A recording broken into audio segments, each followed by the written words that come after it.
Hello दोस्तों, नमस्कार। Sociology पाठशाला यूट्यूब चैनल पे आप सभी का स्वागत है। दोस्तों, इस यूट्यूब चैनल पे हम आप लोगों को समाजशास्त्र विषय को पढ़ाते हैं, ऑब्जेक्टिव टाइप के क्वेश्चन को भी सॉल्व कराते हैं। तो यूपी असिस्टेंट प्रोफेसर के एग्ज़ाम लगे हुए हैं, तो हम लोग प्रीवियस ईयर के क्वेश्चन को सॉल्व कर रहे हैं। ये पेपर हम लोग जो सॉल्व कर रहे हैं, ये अभी जो 2025 में 2022 का जो एग्ज़ाम हुआ था, जिसे आयोग ने कैंसिल कर दिया है, फिर से एग्ज़ाम होने वाला है, तो उसके 2022 के जो कैंसिल वाला पेपर है उसको हम लोग सॉल्व कर रहे हैं। ये आयोग के जो आंसर रहे हैं उसको हम लोग देखेंगे, क्या समस्याएं हैं उसके विश्लेषण के साथ में उसका अध्ययन करेंगे। तो ध्यान रखिएगा, इसके पहले हमने 20 प्रश्न इस क्वेश्चन पेपर के सॉल्व करा दिए थे।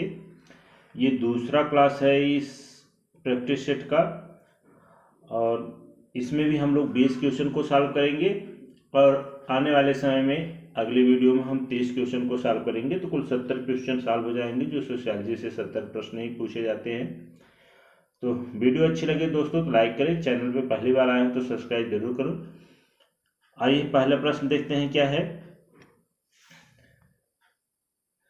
आज का पहला प्रश्न है कि मिलविन ट्यूमिन ने सामाजिक स्तरीकरण के संबंध में कौन सी विशेषता का जिक्र नहीं किया है, ये पूछा हुआ है। यानी कि सामाजिक स्तरीकरण के संदर्भ में मिलविन ट्यूमिन ने किन विशेषताओं का उल्लेख नहीं किया हुआ है। तो आप लोगों को बता दें, थोड़ा सा बैकग्राउंड समझ लेंगे तो आप लोगों को आसानी से समझ में आएगा। इससे पहले सामाजिक स्तरीकरण के संदर्भ में डेविस और मूर की एक अवधारणा आती है कि समाज में स्तरीकरण होना जरूरी है, क्योंकि स्तरीकरण होगा तो समाज के सभी कार्य सुचारू रूप से चालू हो सकते हैं। यदि समाज में स्तरीकरण नहीं होगा तो कुछ कार्य जो हार्ड हैं उसको कोई करना नहीं चाहेगा, जो सरल होगा वही सब करेंगे। तो इस प्रकार की अवधारणा जो है डेविस और मूर महोदय द्वारा दी जाती है।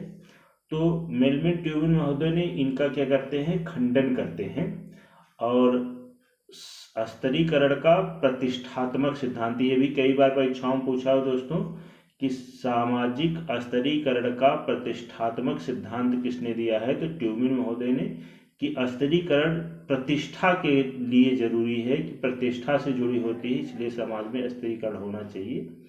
और इन्होंने सामाजिक स्तरीकरण की कई विशेषताओं का उल्लेख किया हुआ है, जैसे प्राचीन, सर्वव्यापक और दूरगामी परिणाम, इसकी व्याख्या किया हुआ है। ये अनुरूपता की बात नहीं करते हैं, तो ए विकल्प क्या हो जाएगा, सही हो जाएगा इसमें। आइए दूसरा क्वेश्चन देखते हैं क्या है। ध्यान रखिएगा दोस्तों, दूसरा क्वेश्चन, इसमें 22वां नंबर आप लोगों को दिख रहा होगा। क्यों दिख रहा होगा, क्योंकि इसके पहले हम लोगों ने 20 क्वेश्चन सॉल्व किया था, तो 21वें से ये प्रैक्टिस से शुरू हुआ, तो 22वां क्वेश्चन जो है ये है। क्वेश्चन में है G.H. Mead, George Herbert Mead ने के अनुसार कृत एक्ट के चरण का अनुक्रम बताना है, सही अनुक्रम बताना है। तो आप लोगों को बता दें दोस्तों कि G.H. हर्बर्ट मीड महोदय ने अपने जीवन में कोई पुस्तक नहीं लिखा हुआ है, कई विचार उनके पत्रिकाओं में आए हुए हैं, उसका उनके विचारों का उसके छात्रों ने जो है प्रकाशन कराया है। और इनकी बहुत फेमस पुस्तक है माइंड सेल्फ इन सोसाइटी, पुस्तक इनकी बहुत प्रसिद्ध पुस्तक थी। इसमें इन्होंने आई और मी की अवधारणा दिया है। और आई बताते हैं कि एक बालक जब शैशवावस्था में होता है तो उसे, वह एक बायोलॉजिकल प्राणी होता है, उसको समाज का कोई ज्ञान नहीं होता है। धीरे धीरे सामाजिकरण के माध्यम से वो समाज के नियम कानून, तौर तरीके, व्यवहार, हाव भाव को सीखता है, तो वह आई से सीख करके मी में बदलता है। और ये आई से मी में बदलने के लिए सामाजिकरण के जो दो भागों में उन्होंने बांटा है, कि एक तो वह जो उनके उसके परिवार के सदस्यों से एक बालक सीखता है, वो इन्होंने जनरलाइज अदर की बात किया है। दूसरा वह जो बाहरी लोगों से कोई बच्चा सीखता है, उसे उन्होंने मीड महोदय ने सिग्निफिकेंट अदर की बात करते हैं। और ये बताते हैं कि सामाजिकरण कैसे कैसे होता है। तो पहले वह बताते हैं कि वह आवेग को सीखेगा, फिर उसके बाद अनुभूति होगी उसको, और फिर वह हेर फेर करना शुरू करेगा, और लास्ट में क्या करता है, वो खपत करता है। तो इस प्रकार से 3 2 1 4, 3 2 1 4 ए विकल्प में है। तो हमारा ए ऑप्शन क्या हो जाएगा, सही हो जाएगा, 3 2 1 4। अगले प्रश्न में आते हैं दोस्तों, कौन सामाजिक परिवर्तन के चक्रीय सिद्धांत से संबंधित है। सामाजिक परिवर्तन के चक्रीय सिद्धांत से, ध्यान रखिएगा दोस्तों, टालकट पार्सन्स जो कि एक प्रकार्यवादी हैं, और मार्गन की बात करेंगे तो ये आते हैं आपके उद्विकासवादी। इन्होंने परिवार का उद्विकास और समाज का उद्विकास बताया हुआ है। पार्सन्स जो है प्रकार्यवादी हैं, ये संघर्ष की कहीं चर्चा ही नहीं करते हैं, और परिवर्तन ये अंतर्निहित सिद्धांत के माध्यम से देते हैं। मैक्स वेबर का बहुत महत्वपूर्ण अवधारणा है कि इन्होंने पूंजीवाद के विकास में धर्म की बात किया है। न ये संघर्षवादी हैं, न ये प्रकारवादी हैं, न ये चक्रीय सिद्धांतवादी भी नहीं हैं। ये उद्विकासवादी कह सकते हैं इनको, मैक्स वेबर को। किंतु यदि ये पूछा हुआ है चक्रीय सिद्धांत, तो चक्रीय सिद्धांत जो है विल्फ्रेड पेरेटो महोदय देते हैं। ए विकल्प क्या हो जाएगा, इसमें सही हो जाएगा। विल्फ्रेड पेरेटो की बात करेंगे तो इन्होंने अभिजन के प्रभ्रमण का सिद्धांत दिया हुआ है कि अभिजन ही क्या है, पद में अभिजन रहते हैं, और शेर और लोमड़ी के माध्यम से समझाया है कि जो निचले तबके के लोग हैं, राजनीति से जो बाहर हैं, वो मेहनत करके ऊपर की तरफ जाते हैं, और सत्ता में बैठे हुए काबिज लोग क्या होते हैं, वो सत्ता के मद में चूर हो जाते हैं, तो फिर क्या होते हैं, नीचे आ जाते हैं। ये तो बताते हैं कि अभिजन वर्ग ही क्या होता है, प्रभ्रमण होता है, ऊपर नीचे करता रहता है। तो इस प्रकार से इनका यह सिद्धांत किसके नाम से जाना जाता है, तो चक्रीय सिद्धांत के नाम से जाना जाता है। और इन्होंने विल्फ्रेड पेरेटो की बात करें तो ये जो है युवा मार्क्स कहा जाता है, सॉरी बुर्जुआ मार्क्स इनको कहा जाता है, और ये पूंजीवाद के प्रबल समर्थक रहे हैं। और साथ साथ ये बात करें तो इन्होंने तार्किक क्रिया, अतार्किक क्रिया की भी चर्चा किया है, कई बार परीक्षाओं में पूछा हुआ है। और ये अतार्किक क्रिया को ही क्या कहते हैं, भ्रांत तर्क के नाम से उल्लेख किए हैं। ध्यान रखिएगा दोस्तों, अभी मैंने मीड की पुस्तक बताई है, माइंड, सेल्फ एंड सोसाइटी, और विल्फ्रेड पेरेटो की सेम मिलती जुलती पुस्तक है, माइंड एंड सोसाइटी। मीड की पूछेगी तो Mead, self and society, Wilfred Pareto की है माइंड एंड सोसाइटी। बस इतनी पुस्तक ध्यान रखिएगा, दोनों में सिर्फ इतना अंतर है, विल्फ्रेड पेरेटो की पुस्तक का नाम छोटा है और मीड की पुस्तक का नाम बड़ा है। अगले प्रश्न पे आते हैं दोस्तों, कौन सा नगरीय समाजशास्त्रीय शिकागो स्कूल के अंतर्गत नहीं आता है। ध्यान रखिए, यहाँ पूछा हुआ है कि कौन इसमें जो है शिकागो स्कूल के अंतर्गत नहीं आता है। तो शिकागो स्कूल अमेरिका की एक यूनिवर्सिटी है, शिकागो स्कूल के नाम से जाना जाता है। ये नगरीय समस्याओं के अध्ययन करने वाले विद्वानों को शिकागो स्कूल के संप्रदाय से जोड़ा जाता है। तो आप लोग जानते होंगे, पार्क एवर बर्गेस महोदय जो है नगरीय समाजशास्त्र से जुड़े हुए हैं, और लुईस वर्थ जो नगरवाद की अवधारणा देते हैं। तो ये सभी समाजशास्त्री नगरीय समाजशास्त्र के शिकागो स्कूल से जुड़े हैं। डारेन मेसी जो है ये हमारे नगरीय समाजशास्त्र के शिकागो संप्रदाय से नहीं जुड़े हुए हैं। तो सी विकल्प क्या हो जाएगा, सही हो जाएगा, डारेन मेसी। अगले प्रश्न पे आते हैं दोस्तों, पुस्तक है word revolution in family pattern. पुस्तक आई थी 1963 ईस्वी में। ये पुस्तक किसने लिखा है, ये पूछा हुआ है। तो Patricia Morgan, Raymond Firth, William J Goode, या फिर जीपी मर्डॉक। तो ध्यान रखिएगा दोस्तों, world revolution in family pattern पुस्तक जो है विलियम जे गुडे महोदय की है।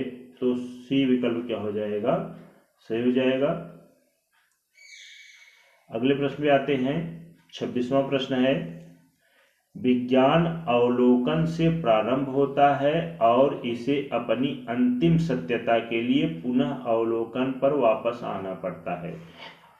विज्ञान, कोई भी विज्ञान अवलोकन से प्रारंभ होता है, फिर इसे अपनी अंतिम सत्यता की जांच के लिए अवलोकन पे आना पड़ता है। ये किसकी परिभाषा है, ये पूछा हुआ है। विकल्प में है C.A. मोजर, विलियम जे गुडे एवं P.K. Heart, P.B. Young, Bogardus. तो ध्यान रखिएगा दोस्तों, ये जो कोटेशन है, विज्ञान अवलोकन से प्रारंभ होता है और इसे अपनी सत्यता के लिए अवलोकन पे ही आना पड़ता है, ये विलियम जे गुडे महोदय की परिभाषा है विज्ञान के संदर्भ में, अवलोकन के संदर्भ में। तो ये बी विकल्प सही हो जाएगा। विलियम जे गुडे की बात करेंगे और हार्ट की, इनकी एक पुस्तक है जो कई बार परीक्षाओं में पूछा हुआ है, मेथड इन सोशल रिसर्च। मैं आप लोगों को 3 पुस्तकें बता रहा हूँ, बार बार घुमा के पूछता है, थोड़ा बहुत चेंज है तो इसको ध्यान रखिएगा। मेथड इन सोशल रिसर्च आए तो गुडे एवं हार्ट की, मेथड ऑफ सोशल रिसर्च आए तो ये केनेथ बेली की पुस्तक है, और एक पुस्तक है research method of social relation, Selltiz Jahoda की पुस्तक है। ये तीनों पुस्तकें रिसर्च से बार बार पूछी गई हैं, इसको तो आप लोग रट के रखिएगा। तीनों में से प्रत्येक परीक्षाओं में कोई न कोई पुस्तक पूछी ही जाती है, तो इसको आप लोग ध्यान रखिएगा। अगला प्रश्न है, नीचे 2 कथन दिए गए हैं, कथन और कारण कौन सही है कौन गलत, ये पूछ रहा है। तो ध्यान रखिएगा, कथन है 1, कार्ल मार्क्स के विचार इतिहास के भौतिकतावादी धारणा में निहित थे। ये बात सही है, इन्होंने ऐतिहासिक भौतिकवाद की अवधारणा को दिया है, तो सीधा सीधा यह ऐतिहासिक भौतिकवाद की अवधारणा से जुड़ता है, तो ये तो सही है।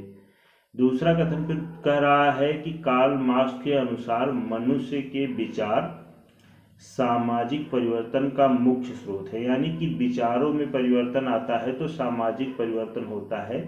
तो यह बात गलत है, क्योंकि यह विचारों में परिवर्तन से समाज में परिवर्तन आता है, यह हीगल का कथन है, तो कार्ल मार्क्स का कथन नहीं है, ये गलत हो जाएगा। तो 1 सही और आर गलत। फिर से एक बार आप ध्यान रखिएगा, यहाँ पे हीगल दिया होता तो यह क्वेश्चन भी सही हो जाता, यह कथन भी सही हो जाता, तो दोनों सही हो जाते। चूंकि यहाँ पे कार्ल मार्क्स के अनुसार ही दिया हुआ है दोनों, तो दूसरा गलत हो जाएगा, पहला सही है। तो ए सत्य है किंतु आर गलत है, सी ऑप्शन में है, तो सी विकल्प क्या हो जाएगा, सही हो जाएगा दोस्तों। अगले प्रश्न पे आते हैं। 28वां प्रश्न है कि 2011 की जनगणना के अनुसार भारत में जनजातियों की जनसंख्या कितनी है। संख्या ध्यान रखिएगा, प्रतिशत में नहीं पूछा है, टोटल पॉपुलेशन पूछा हुआ है। तो आप लोग जान लीजिए कि 2011 की जनगणना उसके बाद 2021 में होनी चाहिए थी, जो नहीं हुई, अब होने जा रही है 27 में। तो यह जो है जनगणना, इतिहास से जान लीजिए, यह जो जनगणना थी 2011 की जनगणना, वह 15वीं जनगणना थी, और स्वतंत्रता के बाद की जनगणना की बात करेंगे तो वह 7वीं जनगणना थी। अब जो होने जा रही है ये 16वीं जनगणना है, और स्वतंत्रता के बाद की 8वीं जनगणना है। इसको तो आप लोग रट रखिएगा, क्योंकि जनगणना से इस बार क्वेश्चन पूछे जाएंगे।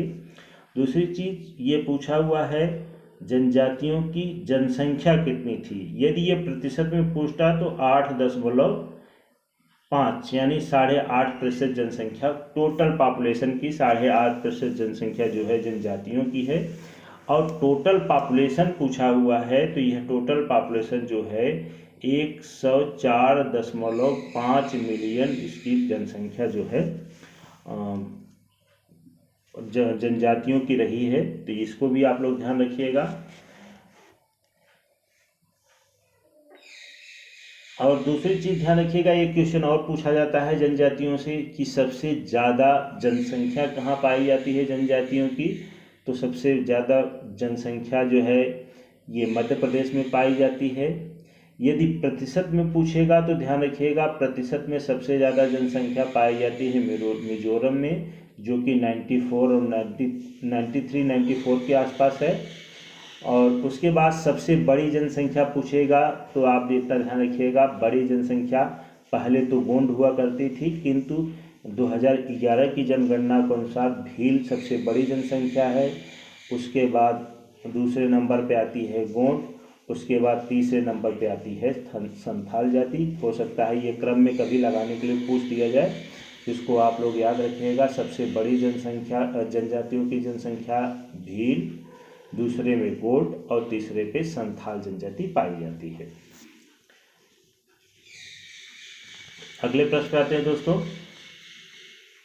29वां प्रश्न है, निम्नलिखित में से किसने समझाया कि विभिन्न विशिष्ट प्रकार के परिवार संकेंद्रित क्षेत्रों में बसने की प्रवृत्ति है। ये नया क्वेश्चन है दोस्तों। विभिन्न विशिष्ट प्रकार के परिवार संकेंद्रित क्षेत्रों में बसने की प्रवृत्ति है, ये किसने कहा है? Burgess, Yogesh Atal, R Park, B Berry तथा पी रीस। तो ध्यान रखिएगा दोस्तों, ये नया क्वेश्चन है और ये आयोग ने बी बेरी तथा पी रीस को सही माना था। तो बी विकल्प क्या हो जाएगा, सॉरी डी विकल्प क्या हो जाएगा, सही हो जाएगा दोस्तों। अगले प्रश्न पे आते हैं। 30वां प्रश्न है, ये भी एकदम नया प्रश्न था दोस्तों।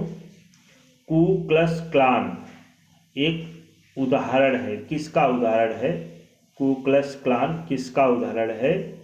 अफ्रीका की जनजाति का, भूमिका पुंज का, सामाजिकरण का, प्रतिरोध आंदोलन का।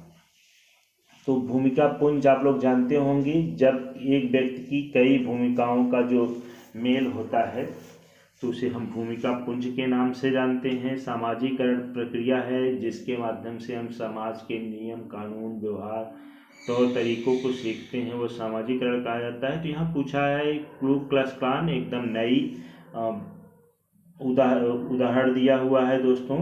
ये दूसरी भाषा का है। ये आयोग ने आंसर बताया था कि यह डी विकल्प क्या है, सही है, प्रतिरोध आंदोलन का ये उदाहरण है। अगले प्रश्न पे आते हैं दोस्तों। सहसंबंध गुणांक, ये कई बार प्रश्न पूछा हुआ है। सहसंबंध गुणांक इंग्लिश में कोफिशिएंट ऑफ कोरिलेशन से कौन जुड़ा हुआ है? सहसंबंध गुणांक की अवधारणा कौन देता है? सहसंबंध गुणांक का मतलब होता है कोई घटना दूसरी घटना को किस प्रकार से जुड़ी हुई है या किस प्रकार से संबंधित है, या कोई व्यक्ति से कोई घटना कैसे प्रभावित हो रही है, तो किसी से किसी दूसरे वस्तु में क्या परिवर्तन आ रहा है या घटना में क्या परिवर्तन आ रहा है, इसी को कहा जाता है संबंध, किस प्रकार से वह संबंधित है। एक चीज और ध्यान रखिएगा, सहसंबंध गुणांक का मानक हमेशा -1 से +1 के बीच में आता है। इस चीज को आप लोग ध्यान रखिएगा। कई बार यह भी परीक्षाओं में पूछा हुआ है। और सहसंबंध गुणांक जो है कार्ल पियर्सन महोदय देते हैं। तो हमारा सी विकल्प क्या हो जाएगा, सही हो जाएगा, कार्ल पियर्सन।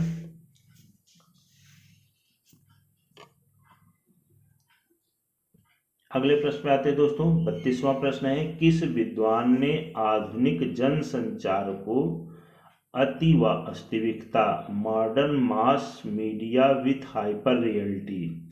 ध्यान रखिएगा, विकल्प दिया है Zygmunt Bauman, M Castells, J F Lyotard, Jean Baudrillard.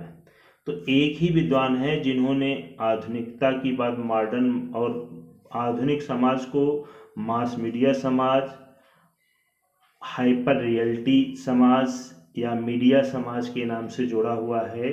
तो यह विद्वान है जीन बोल्डिलार्ड महोदय।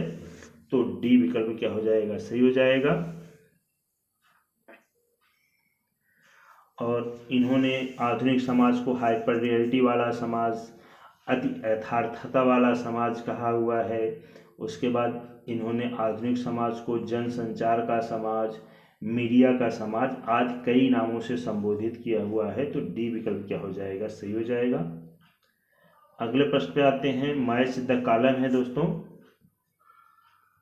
मैच कराना है। विद्वान का नाम लिखा हुआ है, उसके सामने पुस्तकें लिखी हुई हैं। तो पुस्तक है sociological tradition, sociological ambivalence, white collar, the American middle class, essays in the theory of society. विद्वान है मिल्स, मर्टन, निस्बेट या डर्नडार्फ। तो ध्यान रखिएगा दोस्तों, white collar the American middle class जो है ये मिल्स की पुस्तक है। तो 1 का 3 से मैच करा देंगे। और दूसरी और लास्ट पुस्तक है essays in the theory of society, यह जो है राल्फ डेहनडार्फ की पुस्तक है। तो डी का 4 से मैच कराएंगे दोस्तों। और सोशलॉजिकल एम्बीवैलेंस की बात करेंगे तो यह जो पुस्तक है यह जो है मर्टन महोदय की है।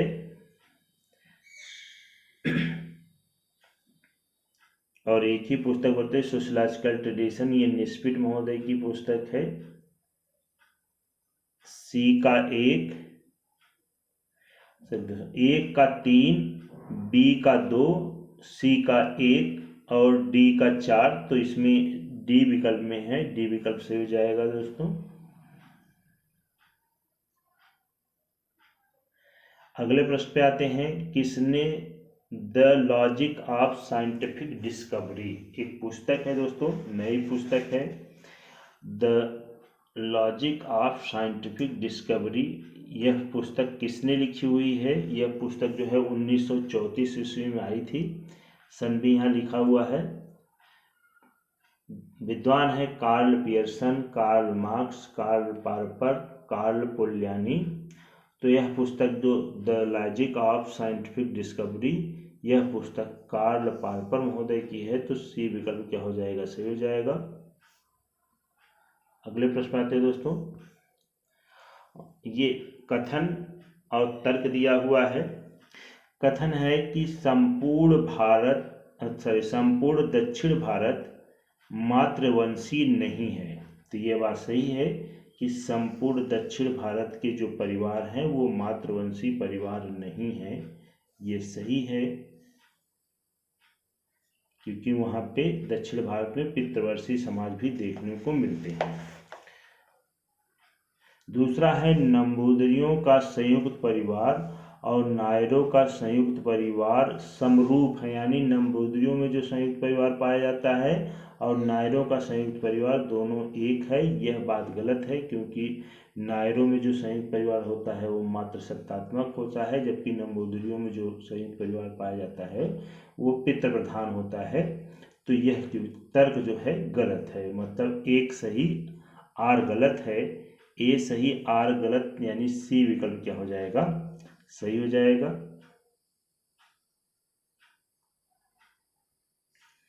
अगले प्रश्न पे आते हैं। किसके अनुसार धर्म हृदयहीन दुनिया का हृदय है? तो आप लोगों ने इसको कई बार पढ़ा होगा कि धर्म हृदयहीन दुनिया का हृदय है, यानी कि धर्म जनता के लिए अफीम है, ये सब गरीबों के लिए अफीम का काम करता है। तो सेम वही कोटेशन है, हृदयहीनों के लिए हृदय है। यह कथन किसका है? विकल्प में है Peter Berger, email Durkheim, Steve brooks या कार्ल मार्क्स। तो धर्म हृदयहीन दुनिया का हृदय है, यह जो है डी विकल्प क्या हो जाएगा, सही हो जाएगा, कार्ल मार्क्स। कार्ल मार्क्स के बारे में बता दें दोस्तों, ये कई बहुत बड़े विद्वान रहे हैं और इनका जन्म 5 मई 1818 की जनवरी में यह पैदा हुए थे। कई बार राइन प्रांत भी में पूछ लिया जाता है कि कहाँ, जर्मनी में भी कहाँ, तो ये राइन प्रांत में पैदा हुए थे। इनकी एक बहुत महत्वपूर्ण पुस्तक है डास कैपिटल। जो कई खंडों में प्रकाशित हुई है, जिसे जो है मार्क्सवादियों की बाइबिल कहा जाता है, यानी समाजवादियों की बाइबिल भी कहा जाता है। और एक इनकी पुस्तक बहुत फेमस है, द कम्युनिस्ट मैनिफेस्टो, ये जो है 1948 ईस्वी में आई थी। यह भी बहुत महत्वपूर्ण पुस्तक है। इनकी कई अवधारणाएं हैं जो बहुत महत्वपूर्ण हैं, जैसे अलगाव की अवधारणा देते हैं, ऐतिहासिक भौतिकवाद की चर्चा भी मैंने पहले ही किया था, एक वर्ग संघर्ष की भी चर्चा करते हैं ये।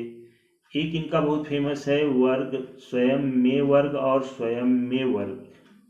पहले क्या होता है, स्वयं में वर्ग यानी कि प्रत्येक समूह अलग अलग अपने आप को मान के चलते हैं, और जब ये एकजुट होते हैं तो स्वयं के लिए वर्ग में कन्वर्ट होता है। जब यह स्वयं के लिए वर्ग में कन्वर्ट होते हैं तो ही यह वर्ग संघर्ष होगा और क्रांति आएगी। इस प्रकार की कल्पना जो है कार्ल मार्क्स महोदय ने किया हुआ है। अगले प्रश्न पे आते हैं दोस्तों। द पीपल चॉइस नामक अध्ययन, यह अध्ययन जो है पॉल एफ लेजरफील्ड एवं अन्य ने किया था, किस अनुसंधान का उदाहरण है? पुस्तक है द पीपल चॉइस। इसको आप लोग ध्यान रखिएगा दोस्तों, हो सकता है आने वाले समय में पूछ लिया जाए कि यह पुस्तक भी किसकी है। द पीपल चॉइस किसकी पुस्तक है? तो पॉल एफ लेजर और फील्ड की और पॉल एफ लेजरफील्ड और अन्य की पुस्तक है। अब ये पूछ रहा है कि किस मेथोडोलॉजी पे यह अध्ययन करके यह पुस्तक को लिखा गया है। मेथोडोलॉजी लिखा हुआ है प्रयोगात्मक अनुसंधान, सर्वेक्षण अनुसंधान, ऐतिहासिक अनुसंधान या निर्जात विज्ञान अनुसंधान। किस अनुसंधान पे आधारित है? तो ये जो है पॉल एफ लेजरफील्ड द्वारा सामाजिक सर्वेक्षण अनुसंधान पे आधारित पुस्तक है। तो बी विकल्प क्या हो जाएगा? सही हो जाएगा।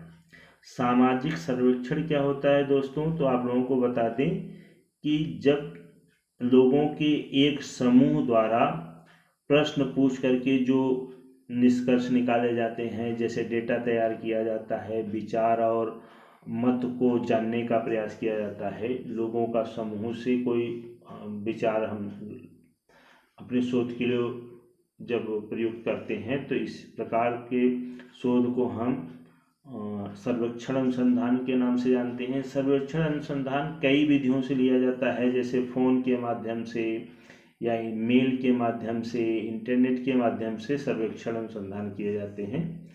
तो इसके आधार पे ही यह पुस्तक लिखी हुई है। तो बी विकल्प क्या हो जाएगा? सही हो जाएगा।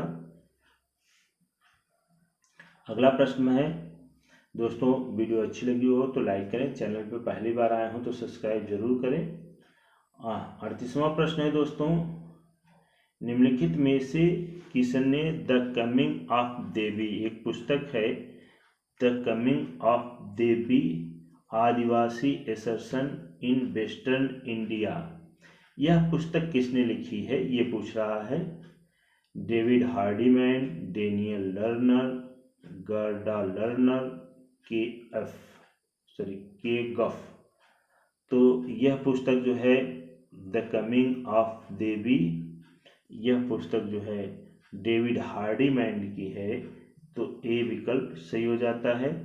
और डेविड हार्डीमैन की एक और बहुत महत्वपूर्ण पुस्तक है, कई बार परीक्षाओं में यह भी पूछा हुआ है, फीडिंग द बनिया, बनिए को दूध पिलाना, यानी कि सूदखोर जो होते हैं बनिया, ये गुजरात के बनियों का वो अध्ययन करते हैं और बताते हैं कि जो बनिया द्वारा जो है आप लोगों को जीवित रखा जाता है, यानी कि उनकी समस्याओं में जब उनको कोई रोग हो जाए या कोई समस्या होती है तो ये फंडिंग करते हैं, पैसे देते हैं बनिया, और बाद में फिर क्या करते हैं, ब्याज के रूप में अपने इनकम को जनरेट करते रहते हैं। इस प्रकार की बात यह है डेविड हार्डीमैन करते हैं। और ये जो डेविड हार्डीमैन जो है सबअल्टर्न यानी कि दलितवादी परिप्रेक्ष्य, जिसे अधीनस्थ या उपासित उपागम के नाम से जाना जाता है, इसके विद्वान रहे हैं। तो ए विकल्प क्या हो जाएगा? सही हो जाएगा इसमें। अगले प्रश्न पे आते हैं। 39वां प्रश्न है, सेकेंड लास्ट आज के इस प्रैक्टिस सेट का। निम्नलिखित में से किसने बताया कि किस प्रकार शहर उनके निवासियों के मानसिक जीवन को आकार देते हैं? शहर व्यक्ति के शहर जो है शहर के निवासियों के मानसिक जीवन को आकार देते हैं, ये किसका कथन है? Robert Park, George Simmel, F Tonnies, David Harvey. तो शहर जो है व्यक्तियों के मानसिक जीवन को आकार देते हैं, ये जॉर्ज सीमेल महोदय का कथन है। तो बी विकल्प क्या हो जाएगा? सही हो जाएगा, जॉर्ज सीमेल। जॉर्ज सीमेल की बात करेंगे तो इन्होंने फिलॉसफी ऑफ मनी की चर्चा करते हैं, जिसे इन्होंने प्रभु प्रकाश कहा हुआ है। और एक इनकी है त्रासदी की संस्कृति की बात करते हैं, रूढ़िवादिता की चर्चा करते हैं। और इनकी बहुत फेमस पुस्तक है, पुस्तक नहीं दोस्तों, ये इनको जो है अर्बन सोशियोलॉजी का फादर कहा जाता है, यानी अर्बन सोशियोलॉजी नगरीय समाजशास्त्र के ये जनक माने जाते हैं। और इन्होंने सामाजिक समूह का वर्गीकरण किया है समूह के आकार के आधार पे, और इन्होंने समूह के 3 प्रकार बताए हैं, एकल, द्विक और त्रिक प्रकार के समूह। तो इस प्रकार से इसमें बी विकल्प हमारा सही हो जाएगा। अगला प्रश्न है, और इस प्रैक्टिस सेट का ये लास्ट प्रश्न है दोस्तों। चरों के मध्य एक संबंध के एक असत्यापित कथन, यानी कि अभी यह सत्य कथन नहीं है, इसकी सत्यता की जांच करनी अभी बाकी है, को क्या कहा जाता है? शोध प्रविधि, निदर्शन, प्राकल्पना जिसे हाइपोथेसिस कहा जाता है, सर्वेक्षण यानी सर्वे। तो आप लोगों ने पढ़ा होगा कि शोध में जो असत्यापित कथन होते हैं, जिसके सत्यता की अभी जांच करनी बाकी है, उसे हम क्या कहते हैं? हाइपोथेसिस यानी प्राकल्पना उपकल्पना के नाम से जानते हैं। यह प्राकल्पना या उपकल्पना क्या होता है? अनुमानित निष्कर्ष होता है। और अनुमानित निष्कर्ष 2 प्रकार के होते हैं। एक होता है नल हाइपोथेसिस, यानी कि शून्य परिकल्पना, यानी कि किसी घटना का दूसरी घटना से कोई लेना देना नहीं है, कोई संबंध नहीं पाया जाता, इसे नल हाइपोथेसिस बोला जाता है। और अल्टरनेट यानी कि एक घटना से दूसरी घटना प्रभावित होता है, ऐसा हम मान के जब चलते हैं तो इस प्रकार के हाइपोथेसिस को अल्टरनेट हाइपोथेसिस कहा जाता है। तो 2 प्रकार की परिकल्पना पाई जाती है, तो इसकी दोनों की भी जांच की जाती है दोस्तों अध्ययन के दौरान। दोनों सत्य भी हो सकते हैं, दोनों असत्य भी हो सकते हैं, कुछ भी हो सकता है, तो इसकी जांच की जाती है। तो सी विकल्प इसमें सही हो जाएगा। इस प्रकार दोस्तों ये दूसरा प्रैक्टिस सेट भी यहीं पे पूर्ण होता है। अगली क्लास हम 30 प्रश्नों की जल्द ही लेके आएंगे। यदि वीडियो अच्छी लगी हो तो लाइक करें, चैनल पर पहली बार आए हो तो सब्सक्राइब जरूर करें, दोस्तों के पास शेयर करें। बहुत बहुत धन्यवाद। जय हिंद, जय भारत।